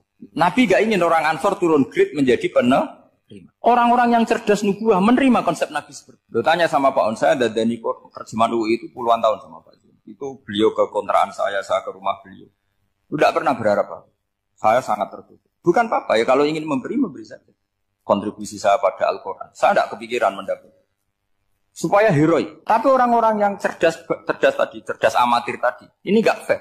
Wong yang memberi lama kok dapat servis sedih. Nah, sekarang itu problem zaman akhir sudah mulai seperti itu. Nah, orang ini namanya Dzul Khuwaisirah. Ini yang nanti punya anak turun Khawarij. Khawarij itu orang yang ibadahnya hebat, tapi cara berpikir tentang nubuah salah. Kalau orang lagi Khawarij itu orang ibadahnya hebat, tapi cara berpikir nubuah salah. Nubuah itu unik. Nubuah itu cara berpikir tadi. Apa ya? Melihat sesuatu yang benar biar benar terus.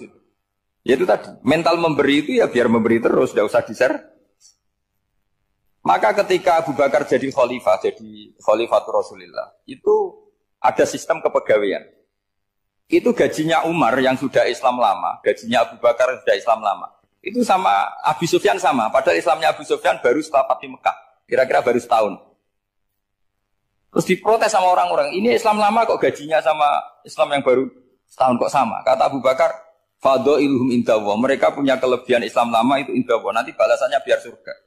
Kalau di dunia sesuai profesinya. Artinya profesi kalau penjaga kantor ya berapa, kalau dosen berapa, pokoknya ya sudah. Dan itu diterima oleh sahabat. Semuanya nerima konsep itu. Era Umar agak dibalik. Abu Sufyan kira-kira gajinya 1 juta, yang lainnya yang menangi Nabi mulai awal gajinya 10 juta. Ditanya, ya Umar, kenapa ini jadi rubah seperti kebijakan Abu Bakar, tidak seperti Abu Bakar? Jawabnya Umar lucu. Fawwah la usawwi baina man qatala Rasulullah wa baina man qatala ma'a Rasulillah. Demi Allah saya tidak akan pernah menyamakan orang yang dulu merangi Rasulullah yaitu Abu Sufyan dengan orang sing selawase dari Rasulullah yaitu Sayyidina Ali dan sebagainya. Ini penting. Artinya ketika gajinya orang saya seperti Ali radhiyallahu anhu itu tinggi itu bukan karena lamanya Islam, tapi karena lamanya iman. Jadi mulai dulu ijtihad itu ada dan dulu dia biasa saja. Karena tadi ada kecerdasan nubuah. Saya ulang lagi, ada kecerdasan apa? Sekarang itu kecerdasan tomak atau kecerdasan nafsu. Itu kalau sampai ngaji kitab tasawuf, itu bab bakhil itu tidak ada. Menurut kitab tasawuf, medit itu tidak ada, kikir itu tidak ada. Yang ada itu tomak. Tomak itu berharap dikasih orang lain. Sampai pernah enggak bilang kalau artis-artis di Jakarta kikir? Tidak pernah kan? Karena kamu tidak pernah ingin diberi. Tapi kalau kamu punya pacar karena kenal tidak pernah ditraktir, oh pacar saya kikir. Karena kamu ingin diberi. Pernah enggak kamu hukumi orang lain kikir yang enggak kenal? Padahal tidak pernah memberi kamu. Apa kak? Karena kamu tidak pernah ini. Coba sekarang kamu saya tanya, ini latihan cerdas. Definisi kikir itu apa coba? Enggak pernah memberi kamu kan? Artis-artis Jakarta, tokoh-tokoh nasional pernah enggak memberi kamu? Enggak kan? Tapi enggak pernah kamu vonis kikir. Karena kamu enggak pernah tahu. Tapi pacar kamu, kok amin ditraktir terus. Atau istri kamu, atau mertua kamu, kok enggak ngasih warisan, kamu bilang kikir enggak? Sebabnya kikir betul apa karena kamu tomak, berharap? Tomak. Maka di kitab tasawuf itu enggak ada bab kikir, yang ada bab tomak. Karena asal usul menvonis orang kikir itu karena tamak. Maka jangan banyak kenal orang, nanti banyak hukum kamu. Sombong juga gitu. Di tasawuf itu enggak ada bab sombong. Karena orang hukumi orang lain sombong itu karena kamu ingin dihormati. Ada orang enggak kenal. Terus lewat saja enggak tanya kamu. Kamu bilang sombong enggak? Enggak kan? Tapi kalau kenal, oh sombong betul, kenal enggak tanya kan gitu. Jadi tasawuf itu sisi unik dari terus ingin kenal Pak Jokowi ingin jadi menterinya, nanti kenal rektor ingin jadi pegawainya. Ketika enggak diturutin bilang Pak Rektor kikir. Tapi orang lain ya kak pernah berharap mungkin enggak menvonis Pak Rektor atau Pak On ini kikir, enggak kan? Berarti vonis kikir itu status orang itu apa enggak kesampaian niat kamu? Memang agak jelimet ilmu tasawuf itu, tapi itu unik, itu bagian dari khazanah apa? Islam. Makanya Rasulullah itu sering isti'adah minta perlindungan wa min toma'in fi ghairi matma'in. Ya Allah, saya tidak ingin berkeinginan yang tidak layak. Ya Pak, kamu protes negara itu karena apa? Ingin makmur sejahtera tanpa kerja, sehingga nyalakan menteri keuangan, menteri ini. Makanya kalau guyonannya ulama tasawuf begini, tak beri bocoran. Guyonannya orang tasawuf. Begini guyonannya. Anta lam tajid min nafsika kullama turid. Fa kaifa turidu min ghairika kullama turid. Kamu yang punya keinginan saja tidak bisa memenuhi apa yang kamu inginkan. Kenapa keinginan itu kamu timpakan ke orang lain untuk memenuhi kamu? Wong kamu yang punya keinginan saja tidak bisa mewujudkan. Kenapa keinginan Anda kamu timpakan, bebankan orang lain untuk memenuhi keinginan Anda? Misalnya kamu, Gus saya ini goblok, tolong pinterkan. Wong kamu yang ini saja tidak bisa. Kok menyuruh saya? Jadi kalau tiap tasawuf itu unik. Seperti kamu mencintai istri tulen, itu ingin kan dicintai istri tulen. Kamu sendiri kan nggak bisa cinta tulen, masih pelengahan sana sini. Kamu pacaran, ingin pacar kamu setia. Ternyata kamu bikin sekian alternatif. Kalau putus ini punya ini, putus ini. Tapi kamu ingin ini setia, kan nggak fair. Makanya guyonnya orang tasawuf itu, anta lam tajid min nafsika kullama turid, fa kaifa turidu min ghairika kullama turid. Gampang tuh apalane, pokoknya ratrit gitu aja gampang. Jadi kamu yang punya keinginan saja tidak bisa memenuhi. Kok orang lain disuruh memenuhi. Sehingga orang tasawuf itu malu betul. Misalnya saya kok ingin Pak On takdim sama saya itu kurang penggawean. Kalau saya ingin ditakdimi saya menakdimi diri saya sendiri. Makanya berbahagialah orang yang ngilu terus saya ganteng sendiri ya Allah. Saya kaya sendiri. Menunggu orang lain bilang kamu kaya itu repot. Menunggu orang lain bilang kamu hebat itu, ya sudah bilang aja ya Allah saya hebat, ya Allah saya ganteng, ya Allah saya cantik. Daripada menunggu orang lain bilang apa? Cantik. Jadi ilmu tasawuf itu unik. Jadi kalau fikih itu yang dikritik itu kikir. Kalau tasawuf enggak tomak. Karena orang yang kamu vonis kikir itu jangan-jangan tidak kikir tapi mementingkan yang lebih penting. Misalnya ada teman yang tidak pernah nakdir kamu, ternyata punya ibu sakit, uangnya dianggarkan untuk ibunya yang sakit, atau anaknya sekolah, atau keluarganya masih butuh dia, ya, sehingga sama teman dia kikir. Hakikatnya kikir apa mementingkan yang penting? Tapi kamu karena gak pernah ditakdir menvonis kikir.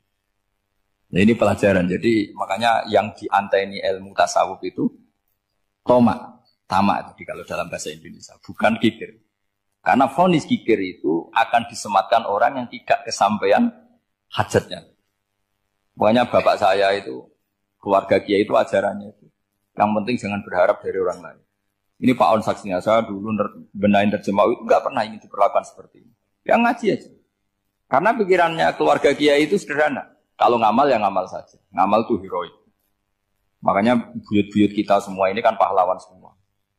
Membela negara Indonesia jadi merdeka. Ya nggak pernah kebayang jadi presiden, menteri. Tapi sekarang nggak, ngamal sedikit saja harus jadi menteri. Jadi ini bahaya kalau dalam kelangsungan bernegara karena orang biasa transaksional. Awal negara ini dibangun berdasar heroik, bukan berdasar apa? Transaksional. Tapi sekarang orang akan membiasakan itu. Apa-apa itu transaksional. Ini tidak bagus untuk kelangsungan bernegara. Apalagi kelangsungan beragama. Sehingga seperti saya ini masih punya desa-desa binaan di Sragen, di pedalaman Papua sekalipun. Saya punya santri banyak di Papua. Itu kalau cerita itu unik-unik. Itu mau Jumatan, itu enggak ada orang 40. Sudah datang setengah 12. Itu datangnya 3 jam. Di situ mau ketemu santri 3. Akhirnya mereka tanya gini, Pak. Pertanyaannya itu, Gus, boleh enggak Jumatan orang 3? Secara fikih Syafi'i kan harus orang 4. Kemudian mereka tak bilang, buat sholat duhur saja. Mereka enggak mau. Wong Jumat-Jumat kok duhur. Harinya kan Jumat, masa sholatnya? Sehingga kita yang jadi kiai akhirnya nyari fikul madzhabil arba, nyari fikih madzhab 4. Ternyata Imam Malik membolehkan orang 6. Ada yang bilang 12. Yang penting keceluk jamun itu kelompok. Kalau 3 kan belum keceluk apa? Belum disebut apa? Ini penting saya utarakan supaya kita berjuang itu bukan karena selfish seperti ini. Tapi yang namanya dakwah itu menjadikan orang tidak tahu menjadi tahu. Termasuk kepada desa-desa tertinggal. Sama. Yang namanya menteri itu pembantu presiden untuk memenuhi kebutuhan rakyat banyak. Sekarang misalnya menteri pertaniannya itu hebat, cerdas. Tapi petani nggak mau nandur padi, mau apa itu? Coba yang membantu ketahanan pangan itu para petani mau nanam padi apa karena menteri pertanian? Karena petani mau nanam. Ya sudah GR saja, kita pembantu presiden semua. Karena ikut menyumbangkan ketahanan pangan. Tapi kamu kan nggak digaji, kita keren, ngamal tanpa harap gaji. Ini penting. Supaya Anda itu nggak hati kecil gitu. Ikut menyumbang negara tanpa ingin dapat gaji. Keren nggak? Nah itu nubuah. Apa? Nubuah. Orang Ansor itu seperti itu. Sehingga ketika Rasulullah wafat dan ada kompetisi kepemimpinan, itu orang Ansor gak ikut. Sudah kita makmum saja, silahkan dibagi di. Saking baiknya orang ini. Nah, makanya saya ulang lagi ya. Kecerdasan nubuah ini yang enggak difahami orang Khawarij. Orang Khawarij cara berpikir yang kerja banyak harus dapat banyak. Sementara kecerdasan nubuah enggak. Yang biasa memberi terus memberi saja. Ini saya baca supaya dapat berkahnya ulama-ulama dulu. Karena ini dikarang oleh ulama yang dipakai rujukan seluruh dunia. Begini, qala Ibnu Taimiyah ma'rifatu sababin nuzuli yu'inu ala fahmil ayat. Jadi mengenali asbabun nuzul itu membantu memahami secara benar ayat itu. Karena tadi kalau ayat itu dipotong itu maknanya bisa kacau kayak tadi famastam ta'tum bihi minhunna fa'atuhunna ujurahun. Kalau diterjemah itu kan mendukung kawin mut'ah. Kalau terjemahnya saja perempuan siapa saja yang pernah kamu nikmati yang penting kamu bayar, itu kan aliran sesat dan menyesatkan. Itu konteks asbabun nuzul tidak seperti itu. Perempuan yang sudah menjadi istri kamu, seorang lagi perempuan yang sudah menjadi istri kamu, jika sudah kamu hubungan intim maka maharnya harus dibayar penuh. Tapi kalau belum hubungan intim maharnya hanya wajib separuh. Fanis fuma farotum illa ayafuna au yafu alladhi biyadihi uqdatun nikah. Tapi tadi kalau di Indonesia gimana Gus? Itu yang repotnya. Maharnya itu tadi mau kena atasan dan apa? Bawahan. Wah kacau kalau di Indonesia. Sehingga kita bingung kalau dalam logika Arab kan gitu. Bayangannya kalau cerai kata Allah fala ta'khudhu min syai'at. Harta yang sudah kamu berikan ke istri jangan diambil lagi. Sampai dilarang ngambil tuh karena jumlahnya banyak sehingga kepikiran ngambil. Kalau di Jawa nggak usah dilarang sudah tidak akan ngambil karena rukuhnya sudah lulus. Itu susahnya baca Quran di Jawa. Karena dari awal maharnya terlalu apa? Kecil. Terus beliau Imam Suyuti termasuk di sini menyontohkan yang pasti salah kalau difahami yaitu tadi ayat apa itu fa'ina matuwallu fastamman apa? Wajib. Jadi beliau terus meringatkan betapa pentingnya mengenali asbabin nuzul. Karena asbabin nuzul itu gampang. Saya ulang lagi, asbabin nuzul itu gampang. Gampangnya begini ya, kan ada satu peristiwa. Misalnya begini, Rasulullah itu kan mengkritik penuhanan Lata dan Uzza. Berhala-berhala itu dituhankan, dikritik sama Rasulullah. Kemudian mereka begini, karena mereka biasa personifikasi Tuhan. Muhammad, kalau Tuhan itu tidak Lata Uzza dan itu terbuat dari batu, lalu Tuhan Anda itu dari apa? Amin fiddotin audabin, lalu Tuhan Anda ini dari emas apa dari perak? Karena mereka nggak bisa membayangkan Tuhan tanpa dipersonifikasi. Terus Allah menurunkan kul huwallahu ahad, Allahus somad lam yalid wa lam yulad wa lam yakul lahu kufuwan ahad. Karena otaknya mereka sudah begitu, yang namanya Tuhan itu harus dipersonifikasi. Cerita yang paling unik gini Pak On, ada bos Islam, ada bosnya TKI yang baik. Mereka mengizinkan pekerjanya sholat. Bareng sholat tuh diingeti ke atas, ke bawah. Kok nggak ada arcanya? Sehingga setelah sholat dibilang, apa saya berikan berhala sekalipun? Karena nggak kebayang ada orang sholat kok tanpa berhala, tanpa Tuhan. Yang kamu sembah itu mana? Kok nggak ada? Apa tak belikan? Jadi unik. Nah teman saya yang satu unik lagi. Dia termasuk pegawai Garuda. Yang derekno saya ke Korea itu orang pegawai Garuda. Dia karena orang kaya biasa ke Eropa kemana-mana itu. Singkat cerita dia sholat di mall. Karena nganggep Korea itu sudah negara maju kayak Eropa. Setelah sholat di mall pas asar itu. Security-nya nelpon polisi. Pak polisi di sini ada ritual teroris. Jadi kalau menamakan sholat itu ritual teroris. Jadi artinya apa? Ritual-ritual yang kita lakukan itu macam-macam cara pandang. Orang ateis itu kan Cina kan Korea itu kan ya Cina lah, Korea, Jepang, RRC itu kan sipit. Itu ya yang namanya ibadah, sembahyang harus ada patungnya, atau ada arcanya, atau ada benda-benda. Orang Islam kan nggak ada sama. Makanya mereka itu, kok bisa? Problemnya kita, saya ulang lagi, ini problemnya. Problemnya kalau ada itu ya repot. Begini misalnya, ini masih tentang asbabun nuzul. Ini contoh terakhir, tentang masih asbabun nuzul. Umar radhiyallahu anhu, sahabat Umar itu kalau mencium Hajar Aswad itu sambil gedumel. Tidak berdoa tapi gedumel. Masyhur. Itu ada di Bukhari. Alim tu annaka hajarun la tadurru wa la tanfa walau la anni ra'aitu Rasulullah qabbalaka ma qabbaltuka. Saya tahu loh. Nyium Hajar Aswad dicium, tapi sambil gedumel. Saya tahu loh, kamu hanya batu, gak mandoroti, gak manfaati. Kamu jangan GR, saya cium itu jangan GR. Kalau saja saya tidak melihat Rasulullah mencium kamu, maka saya ada sudi nyium kamu. Dah gitu aja. Terus itu tiap nyium Hajar itu tidak doa. Kalau kamu kan gak minta kaya, minta macam-macam. Kalau Umar malah gedumel. Nah, kenapa demikian? Itu ada asbabun nuzulnya. Umar itu saksi sejarah. Ketika Rasulullah Fathi Mekah, Nabi kan tawaf terus mencium Hajar.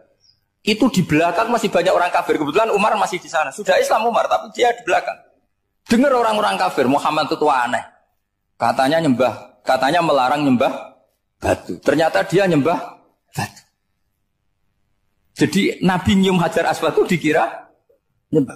Katanya ngelarang nyembah batu, tapi dia kok nyembah batu. Karena Nabi mencium Hajar Aswad. Nah, karena untuk menghilangkan stigmasi itu, Umar tiap nyium Hajar Aswad ngomong gitu. Kan ada sound system, mungkin jadi sound system. Supaya jelas bahwa penciuman ini bukan karena menyembah. Artinya mudah sekali kenapa Umar ngomong gitu. Karena asbabun nuzulnya seperti itu. Coba kalau kamu tidak tahu asbabun nuzul, Umar maksudnya gimana?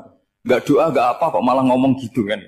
Tapi kalau kamu tahu asbabun nuzul, Umar itu yang mendengar komentar orang sama ketika kita tawaf itu kan 3 pertama kan kita lari-lari kecil. Itu ceritanya juga gitu. Rasulullah itu hidup di Medina, terus diterkenalkan miskin. Medina itu kota wabak, kota penyakit, endemik. Dulu Medina, Yasrib itu kota endemik. Sehingga kata orang kafir-kafir Mekah, yaji ulihadal bait kaumun qad wahanat huma Yasrib. Nanti akan datang satu komunitas kaum yang sudah lemas karena kena penyakit TBC dari Yasrib. Nabi dengar itu, makanya terus bilang ke para sahabat, tunjukkan kalau kamu kuat dengan cara lari 3 kali. Terus pakai pakaian yang kelihatan maco, yaitu yang dipakai lelaki-lelaki. Bahunya dikelihatan. Nah, setelah Rasulullah wafat, Umar menggantikan beliau setelah Abu Bakar. Umar bilang gini, sebetulnya tawaf seperti ini, yaitu lari pertama 3 putaran pertama lari dan memperlihatkan pundak seakan-akan orang maco itu sudah enggak perlu. Karena alasan itu sudah tidak ada.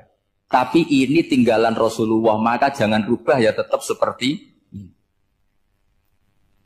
Akhirnya meskipun sudah tidak ada alasan tadi menjawab stigmasi orang kafir, tetap tawaf seperti itu. Jadi memang agama itu unik. Kadang kita harus tahu alasannya, tapi alasan itu kalau menjadi mahatul hukmi, pijakan hukum sah. Misalnya kamu terus bilang gini, ya berarti tawaf sekarang bebas, gak perlu seperti itu. Karena alasan itu sudah ada. Nah di sini pentingnya riwayat. Riwayat itu begini, logikanya sudah nggak ada, tapi kaifiah itu, cara itu masih kita terus. Dan itu memang, saya ulang lagi, harus tahu asbabun nuzul. Saya beri contoh ya misalnya, wa idza darabtum fil ardi falaysa 'alaikum junahun an taqsuru minas shalah. Terus ayatnya di mana? In khiftum ayyaftinakumul ladzina kafaru. Jika kamu pergi dalam keadaan takut ditangkap orang kafir atau takut diculik orang kafir, maka kamu boleh mengqasar salat. Itu jelas ada ayat in khiftum ayyaftinakumul ladzina kafaru. Jika kamu takut diculik orang kafir. Sehingga ketika Ba'da Fathi Mekah, setelah Mekah dikuasai Islam, Umar tanya, "Ya Rasulullah, kenapa engkau masih salat qasar? Bukankah kita sudah aman?" Waqad qala ta'ala in khiftum ayyaftinakumul ladzina kafaru, Allah ngendikan boleh mengqasar itu kalau dalam kondisi takut. Waqad kunna fi amrin, sekarang kita sudah aman. Jawabannya Rasulullah itu unik. Ya Umar hadhihi shadaqatun faqbalu shadaqah. Ini sedekahnya Allah, bonus sudah terima aja, enggak usah catatan-catatan gitu.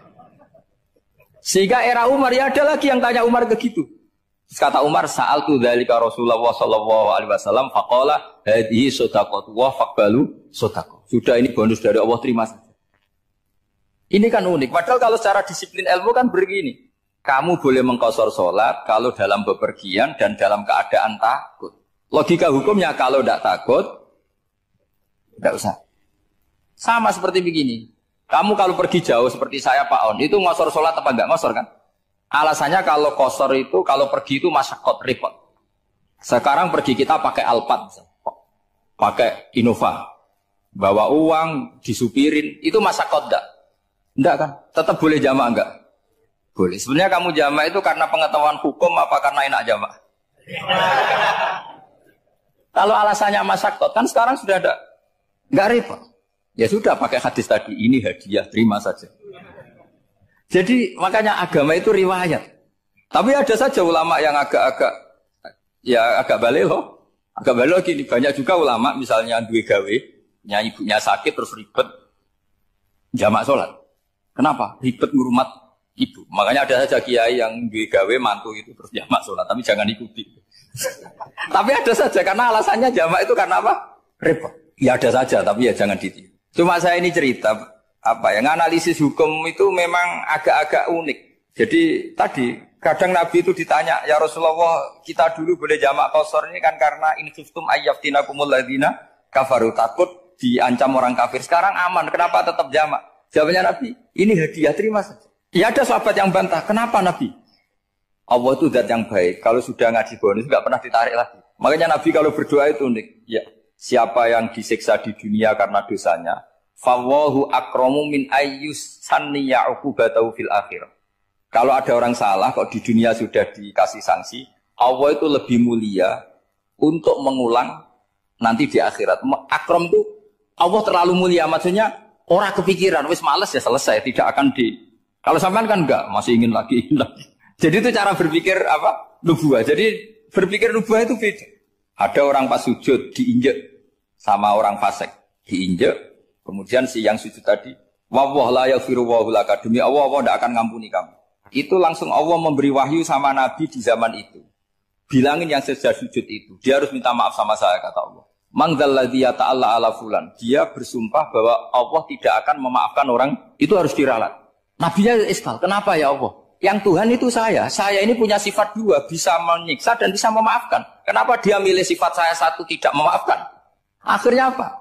Orang yang injek tadi sama Allah dikasih tobat dan jadi orang soleh. Jadi itu makanya kamu nggak boleh jadi orang ekstrim menyifati Allahnya satu. Nggak boleh, Allah tetap bisa yaghfiru liman yasha wa yu'adzibu man yasha.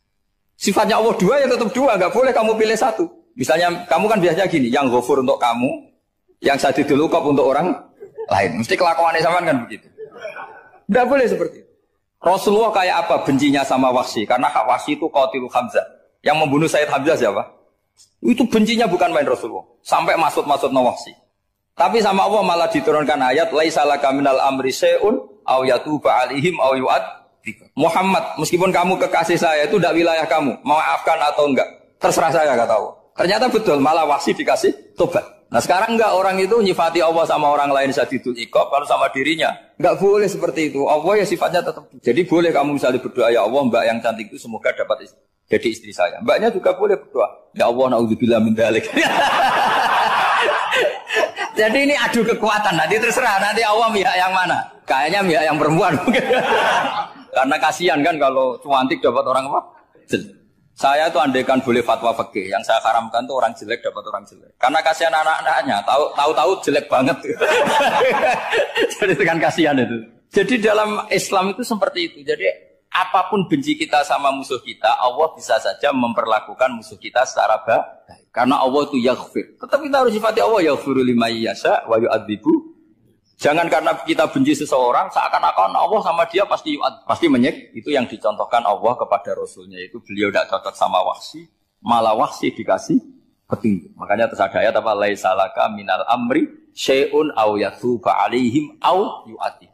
Muhammad, tidak wilayah kamu, saya menentukan mengadab atau mengam. Makanya rata-rata kiai ulama itu halim. Orang halim itu rileks. Layinal janib, tidak gampang menvonis orang lain.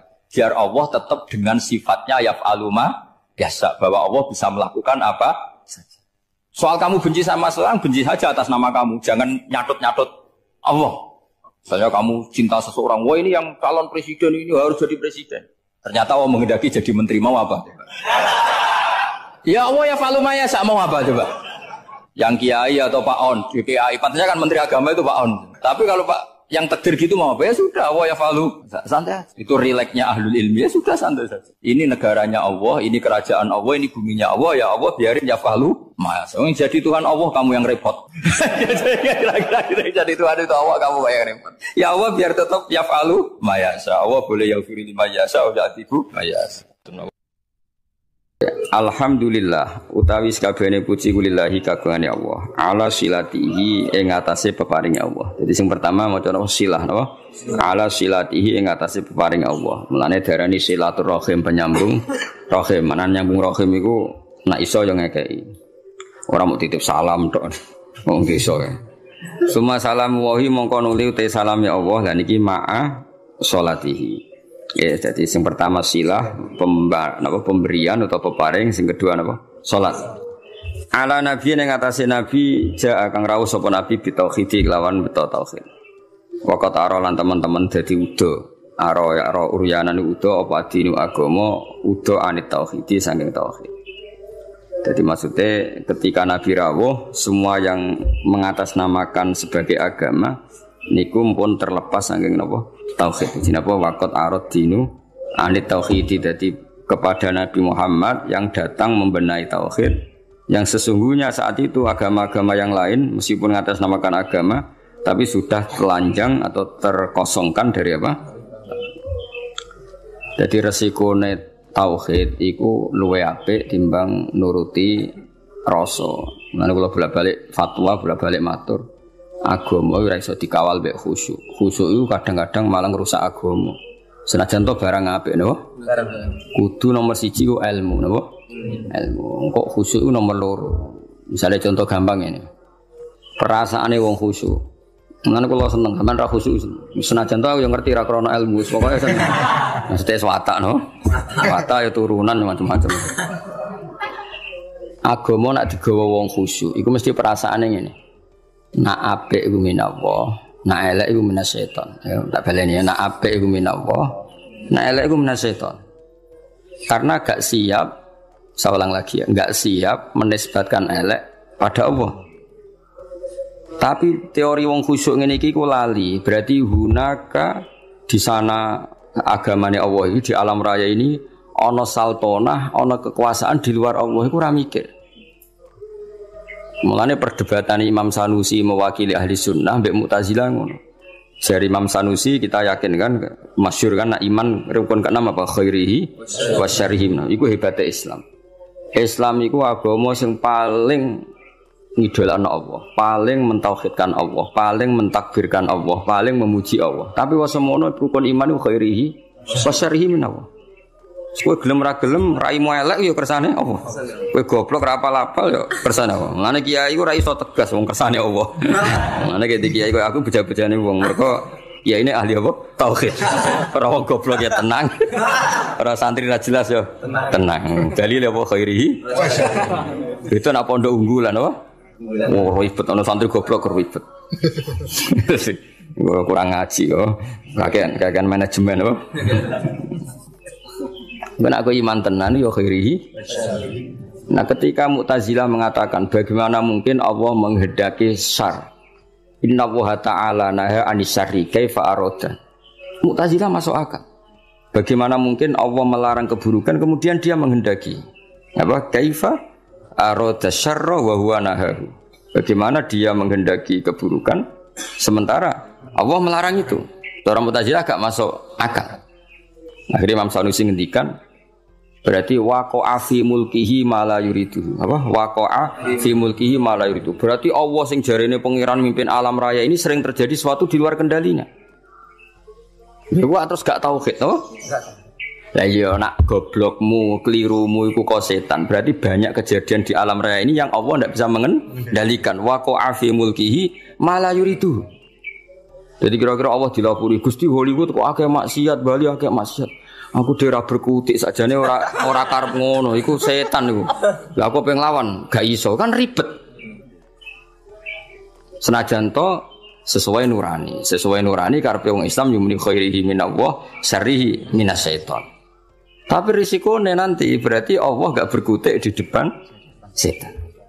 Semulane cocok ra cocok kowe kudu iman khairihi wa syarrihi minallah.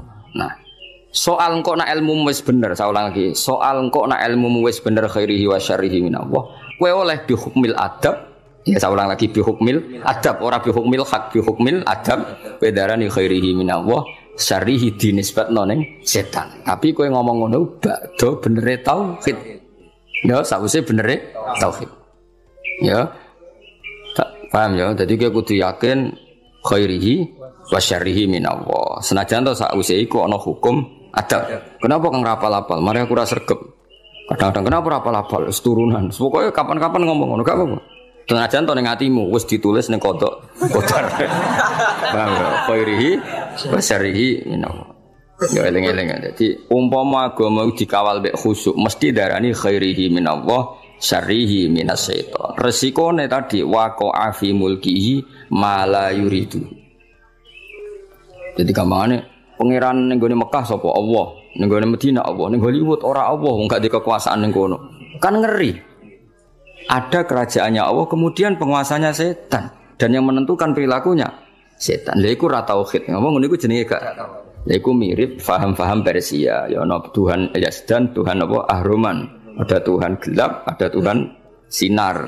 Nah, di akhirnya jadi sanawiyah orang yang berpaham dua mirip filsafat Yunani dhisik, ada Tuhan apa nur, ada Tuhan kegelap.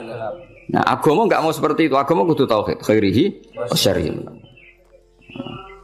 Ya, jadi mulane aku ora iso tegas mbek kowe mesum paulet wis ora iso tegas. Kene tauhide wis bener kok.